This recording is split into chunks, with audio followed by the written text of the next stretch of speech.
Assalamualaikum warahmatullahi wabarakatuh. Halo semua, aku Astri Rana dari jurusan Ilmu Komputer Prodi Sistem Informasi C dengan NIM 2203135943 bersama dosen pengampu mata kuliah Budaya Melayu saya, yakni Bapak Dr. M. Rizal Mahidin, Tambusai MSI MH. Judul presentasi saya kali ini ialah sistem kepemimpinan di Kerajaan Siak Sendapura kampung saya sendiri. Nah, sebelum itu akan lebih baik untuk mengenal sejarahnya terlebih dahulu untuk pembahasan lebih lanjut. Nah, Kerajaan Siak didirikan pada abad ke-18 oleh seorang pemimpin Melayu bernama Raja Kecik. Pada awalnya, wilayah Siak hanyalah sebuah kerajaan kecil yang terletak di pesisir timur Sumatera.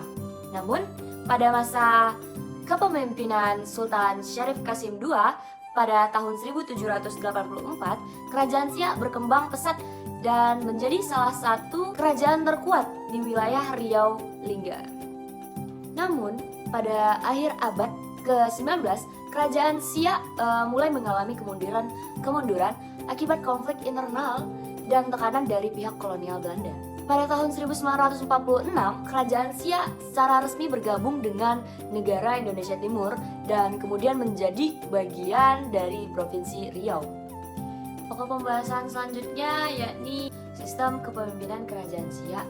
Lalu bagaimana pewarisan tahta dan siapa yang memiliki hak untuk menjadi pemimpin kerajaan? Kerajaan Siak menerapkan sistem kepemimpinan monarki seperti halnya pada kerajaan Inggris, di mana kekuasaan berada di tangan seorang sultan atau raja atau bahkan ratu yang memiliki otoritas tertinggi dalam pemerintahan. Pewarisan tahta di Kerajaan Siak berdasarkan garis keturunan, yang berarti bahwa putra tertua dari raja sebelumnya berhak mewarisi tahta dan menjadi sultan berikutnya. Sistem ini dikenal dengan istilah primogenitor atau pewarisan tahta kepada anak tertua. Namun, jika sang putra tertua tidak mampu atau tidak layak untuk menjadi raja, maka putra lainnya yang lebih bagus atau lebih pantas akan diangkat sebagai penerus tahta. Sultan dalam Kerajaan Siak tidak hanya berasal dari keluarga itu sendiri atau keluarga kerajaan, namun juga bisa dipilih dari kalangan bangsawan atau bahkan rakyat jelata yang dianggap memiliki kemampuan yang pantas dan kepemimpinan yang baik. Namun dalam praktiknya, sultan yang berasal dari keluarga raja tentunya memiliki prioritas yang lebih tinggi dibandingkan rakyat jelata untuk menjadi pemimpin kerajaan. Nah, salah satu sultan yang terkenal di Kerajaan Siak Sendapura yakni Sultan Syarif Qasim II yang merupakan salah satu pemimpin terkenal di Kerajaan Siak yang tentunya memiliki kisah kejayaan dalam memimpin kerajaan. Beliau memerintah pada abad ke-18 dan berhasil memperluas wilayah kekuasaan Kerajaan Siak hingga mencakup beberapa wilayah di Sumatera, Riau, dan Kepulauan Riau. Selain itu, beliau juga dikenal sebagai pelindung seni dan budaya dan tentunya berhasil menjalin hubungan diplomatik dengan berbagai negara Eropa dan Asia seperti Inggris, Belanda, dan Siam. Selama masa pemerintahannya, Sultan Syarif Qasim II juga memperkenalkan sistem administrasi dan keuangan modern di Kerajaan Siak itu sendiri, serta membangun infrastruktur penting seperti jalan raya, pelabuhan, dan benteng pertahanan. Beliau juga memperkenalkan sistem pendidikan modern dengan mendirikan sekolah-sekolah untuk masyarakat setempat. Selanjutnya yakni kebijakan pemerintahan yang terkenal. Kita ambil contoh dari kepemimpinan Sultan Syarif Qasim II ya. Di bawah kepemimpinan Sultan Syarif Qasim II, Kerajaan Siak mengimplementasikan beberapa kebijakan pemerintahan yang terkenal dan berpengaruh di berbagai bidang. Nah, beberapa kebijakan tersebut adalah sebagai berikut. Pertama yakni kebijakan pembangunan ekonomi. Sultan Syarif Qasim II mengeluarkan kebijakan untuk meningkatkan perekonomian kerajaan dengan mengembangkan perdagangan dan pertanian.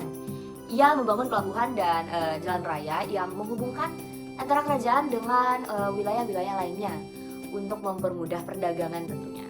Selain itu, Sultan Syarif Qasim II juga mempromosikan perkebunan dan pertanian dengan memberikan intensif kepada petani dan mengembangkan sistem irigasi yang efektif. Alhamdulillah, kebijakan ini berhasil meningkatkan produksi pangan dan ekspor komoditas pertanian serta membuka lapangan kerja baru bagi masyarakat itu sendiri di sekitarnya. Yang kedua yakni kebijakan pendidikan Sultan Syarif Qasim II juga mengeluarkan kebijakan untuk memperluas akses pendidikan bagi masyarakat, ya tentunya bagi putra-putra bangsawan dan rakyat jelata. Ia mendirikan lembaga pendidikan seperti sekolah, pesantren, dan madrasah yang memberikan pendidikan Islam dan umum.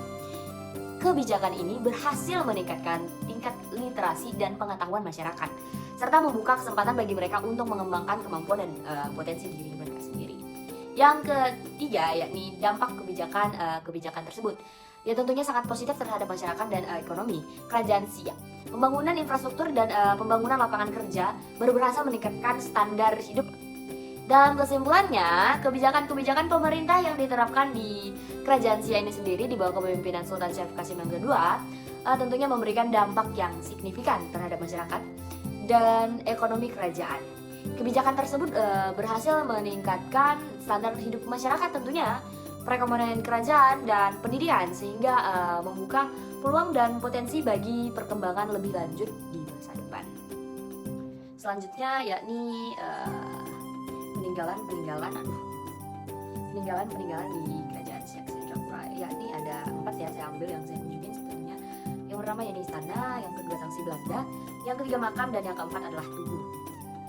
Nah, selanjutnya pembahasan yang pertama yakni Istana Siak Singapura, yang merupakan salah satu peninggalan sejarah dan budaya terpenting dari Kerajaan Siak.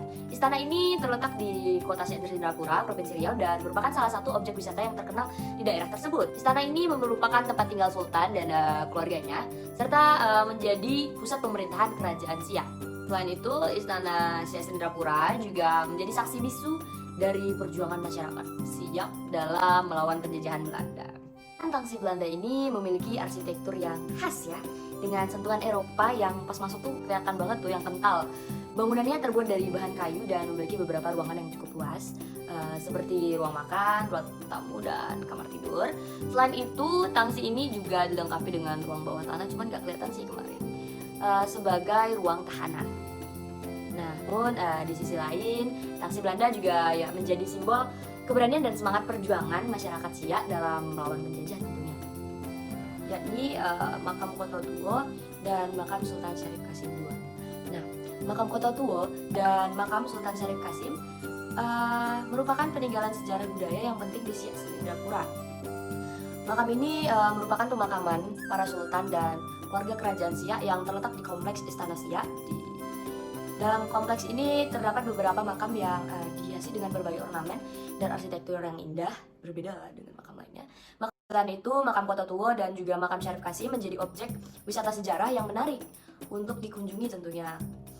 Nah, secara keseluruhan, makam Kota Tuo, Kota Tinggi, dan makam Syarif Qasim II merupakan bagian penting dari peninggalan sejarah budaya Kerajaan Siak, dan tentunya menjadi bukti nyata kejayaan kerajaan tersebut pada masa lalu. Selanjutnya yakni Tugu. Nah, Tugu di depan Istana Siak Sri Indrapura dianggap sebagai salah satu peninggalan sejarah budaya yang sangat penting. Tugu tersebut dikenal dengan nama Tugu Tuo atau Tugu Datuk Siti Maharaja. Tugu ini dihiasi dengan ornamen-ornamen yang terbuat dari bahan kuningan dan meriam kecil yang berfungsi sebagai simbol kekuatan dan kemenangan Sultan Siak. Nah, Tugu Tuo juga memiliki nilai historis yang sangat penting. Di sekitar Tugu ini terdapat banyak cerita dan legenda tentang kejayaan dan. Nah, selanjutnya ini referensi. Di sini yang ditampilkan hanya 5 karena 3-nya lagi ada kesalahan. Jadi terhapus di dalam foto album. Dan ketika saya kembali lagi ke Perpustakaan Heman, bukunya sudah tidak ada. Jadi ya hanya 5 ini, dan untuk tampak depan dan tampak belakangnya akan ditampilkan